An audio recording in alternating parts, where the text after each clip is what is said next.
The most confident person in any room is very often the one who knows the least. And your brain is built to believe them anyway, eagerly, automatically, before you've checked a single thing they said. Think about the last meeting you sat in. Two people disagreed. One of them spoke carefully, paused, said, "It depends," admitted there were things they weren't sure about, walked through the trade-offs. The other one spoke like a person who had never once been wrong in their life. No hesitation, no caveats, just clean, fast, total certainty. And when the room had to decide who to believe, who do you think it followed? Not the careful one, the sure one, almost every time. This is the psychology of why you trust confidence over correctness.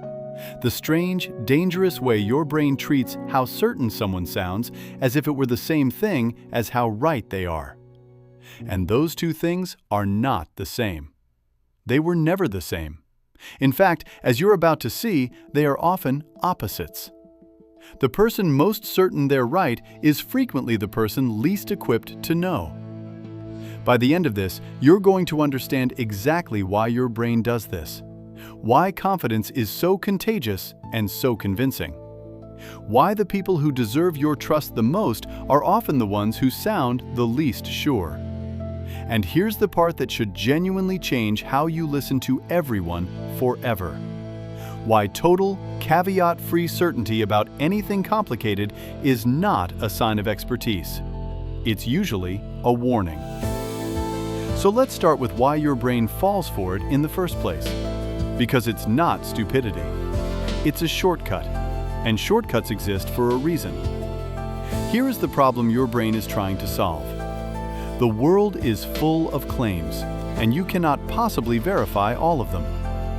Someone tells you the bridge is safe, the deal is good, the diagnosis is correct, the plan will work.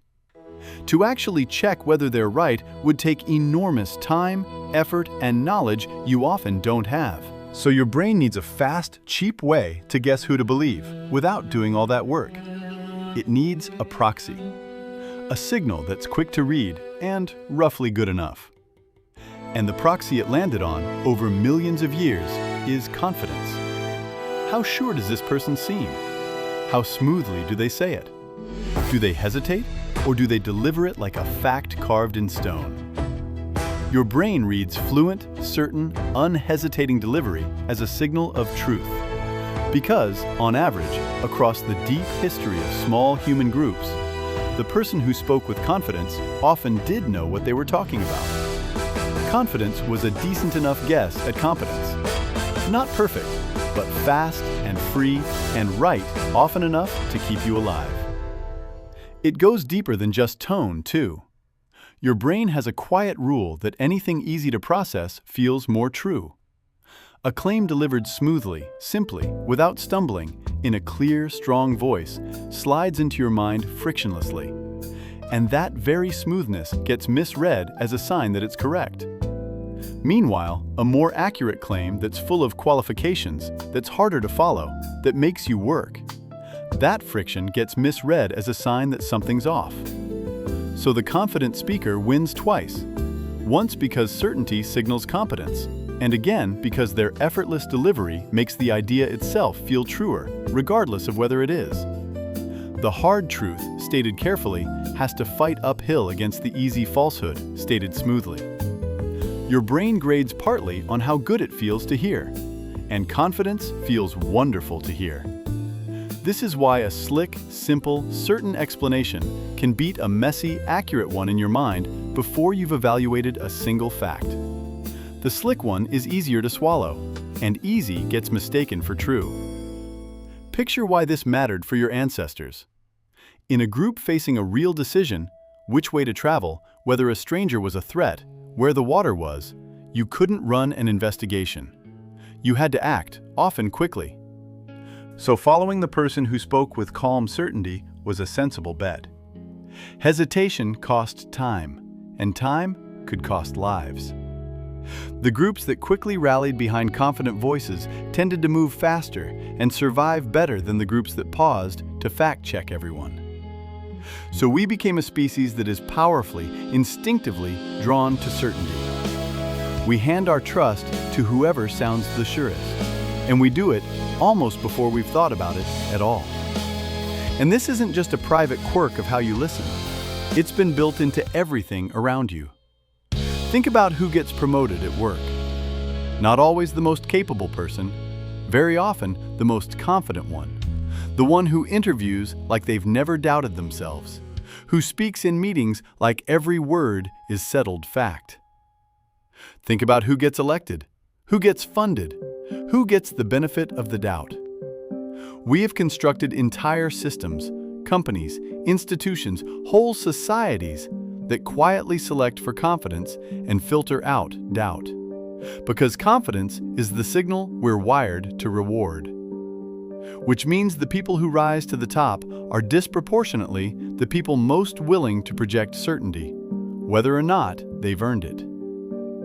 We don't just fall for overconfidence one conversation at a time. We hand it the keys, generation after generation, and then act surprised by where it drives us. But here's where it gets stranger. Because the shortcut has a flaw built right into it. A flaw that has been quietly running your meetings, your elections, your relationships, and your healthcare your entire life. The flaw is this. Confidence does not actually measure how much someone knows. It measures how they feel about how much they know. And those two things can come completely apart. Let me show you the cruelest version of this, because once you see it, you can't unsee it.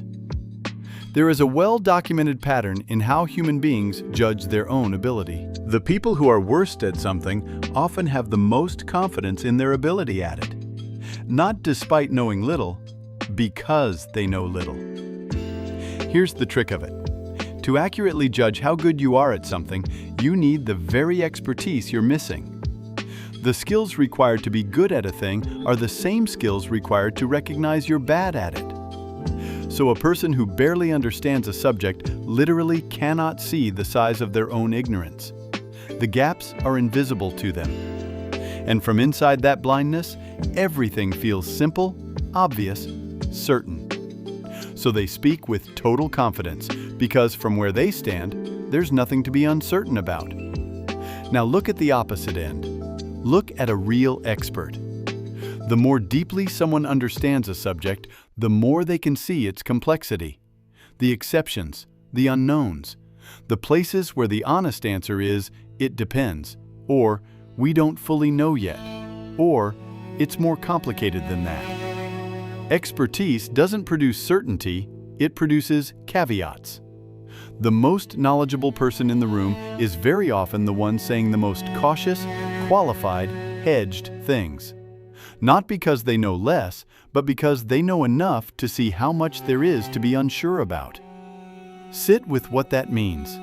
The signal your brain uses to detect competence, confidence, is frequently strongest in the least competent and weakest in the most. The shortcut doesn't just fail sometimes. On hard questions, it can point you in exactly the wrong direction.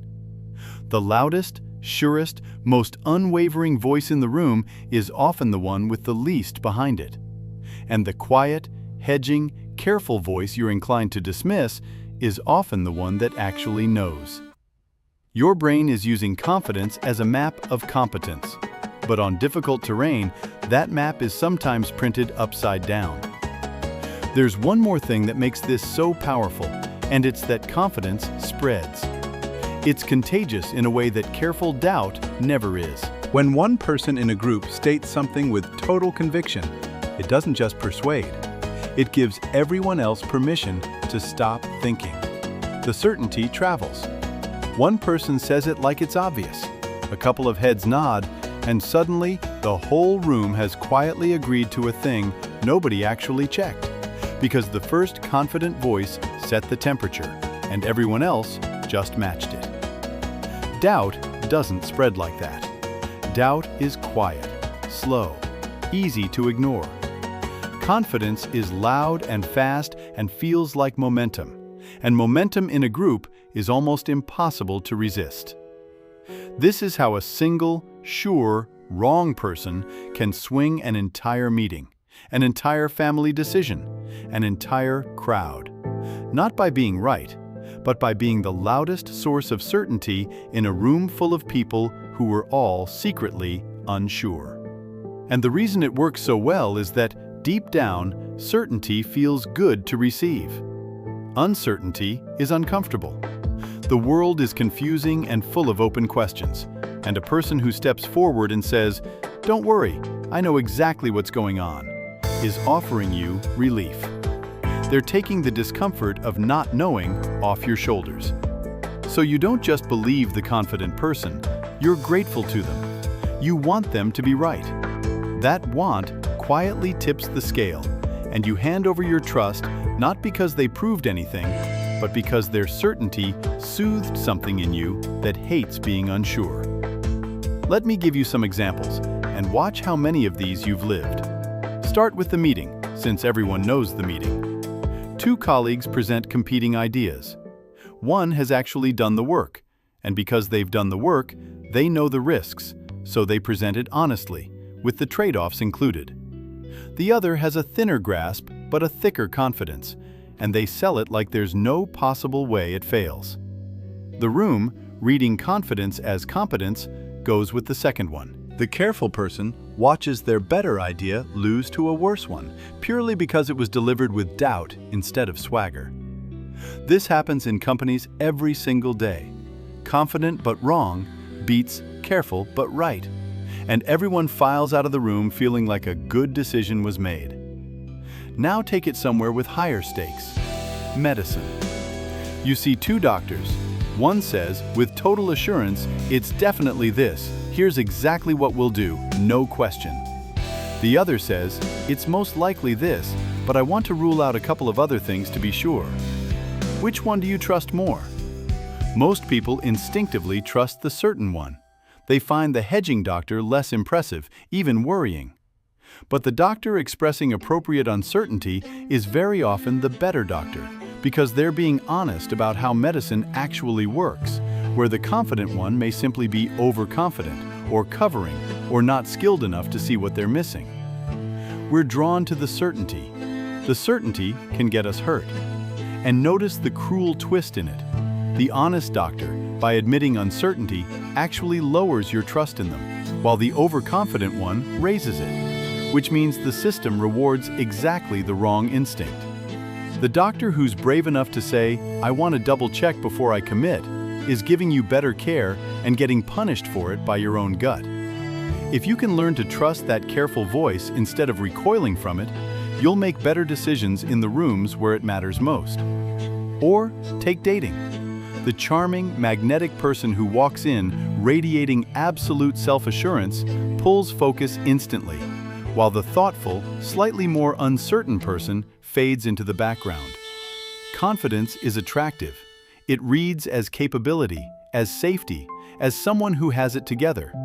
But confidence on a first impression tells you almost nothing about whether a person is kind, honest, or reliable. Plenty of the most confident people are confident precisely because they've never seriously examined themselves. We mistake the performance of having it together for the real thing, and we find out the difference much later. Or take the salesperson, the pundit, the guru, the leader who is always eternally certain. Certain through every reversal, every failed prediction, every contradiction, and somehow never loses followers, because the certainty itself is the product. People don't follow them despite being wrong so often. They follow them because the unwavering confidence feels like strength, feels like truth, feels like something to hold on to in a confusing world. The certainty is doing all the work. The accuracy was never the point. And then there's the modern flood of it, the online expert. Anyone can now speak to millions with a perfectly steady voice and total conviction about health, money, relationships, the world. The platforms reward exactly the wrong signal too, because confident, simple, certain takes get shared, and careful, nuanced, "this is complicated" takes get scrolled past. So the loudest voices in your feed are selected, twice over for confidence rather than correctness. Once by your own brain and once by an algorithm built to feed your brain what it grabs at. The real experts, hedging and qualifying, get drowned out by people who've read a little and feel certain about all of it. And it sounds so authoritative that you walk away believing you've learned something true, when often you've just been soothed by someone's tone. Or take the smallest, most personal version.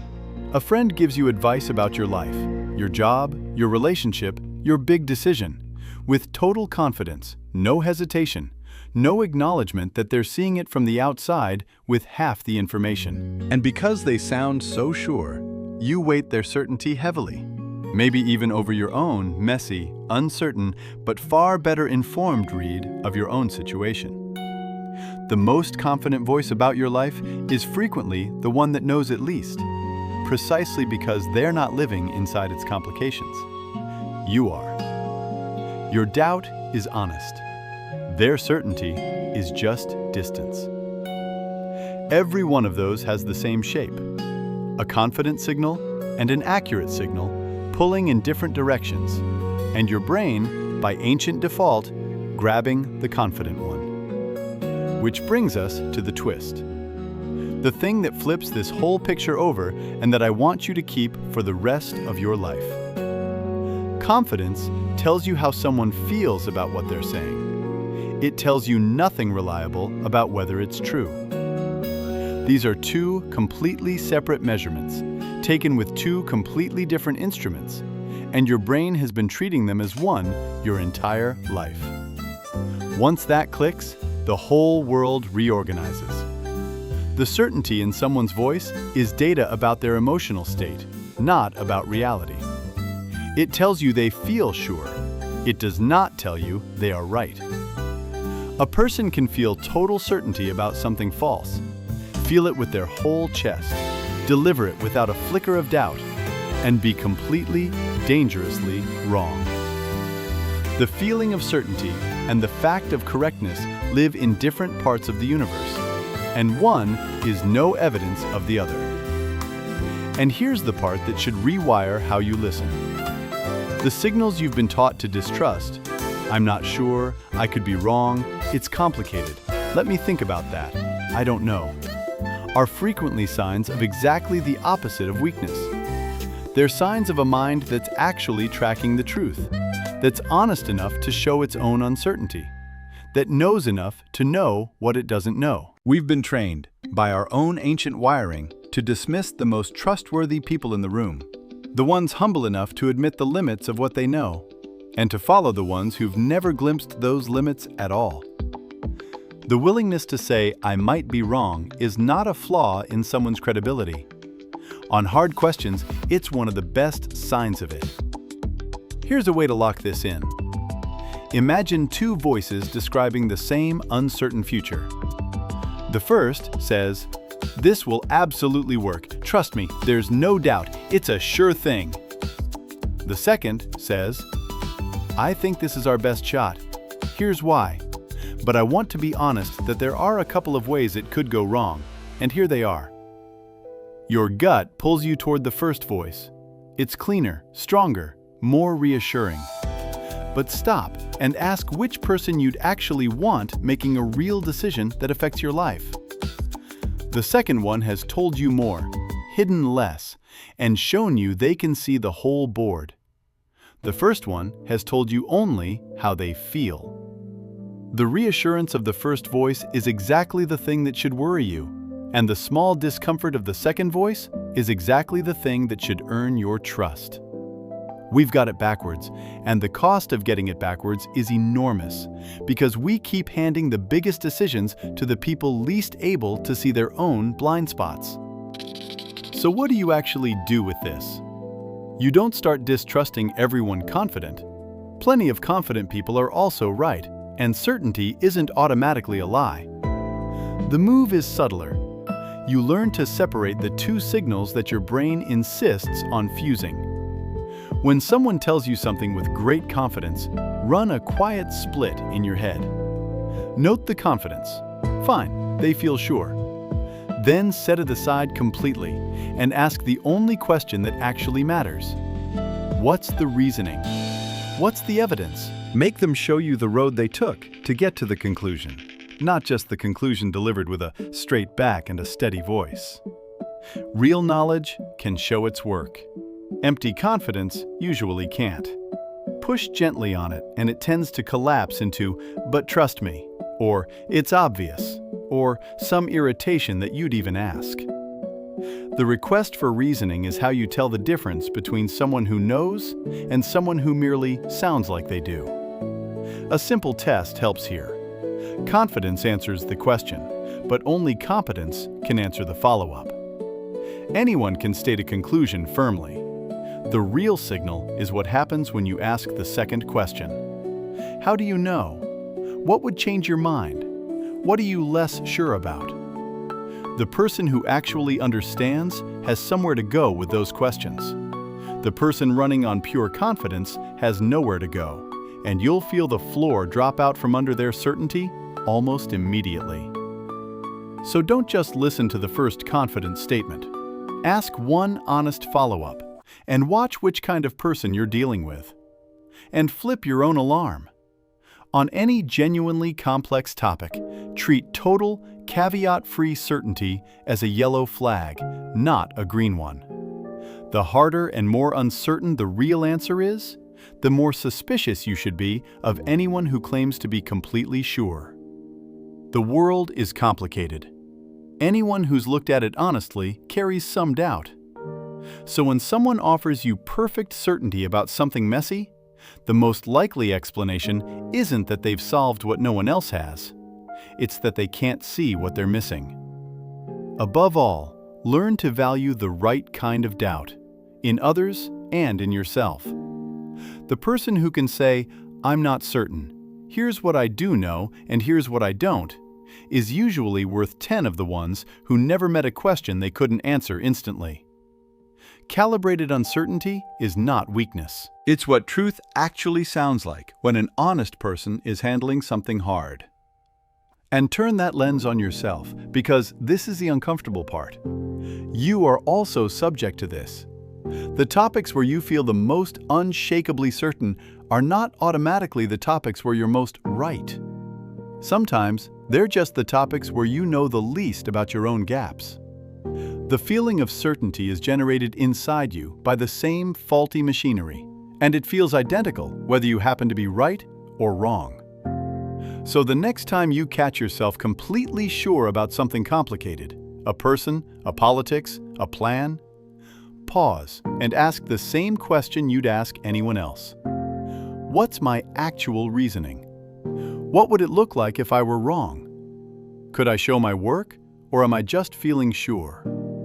The willingness to doubt your own certainty is rare, and it's one of the most powerful things a mind can do, because it's the only thing that protects you from being the confident, wrong person in someone else's meeting.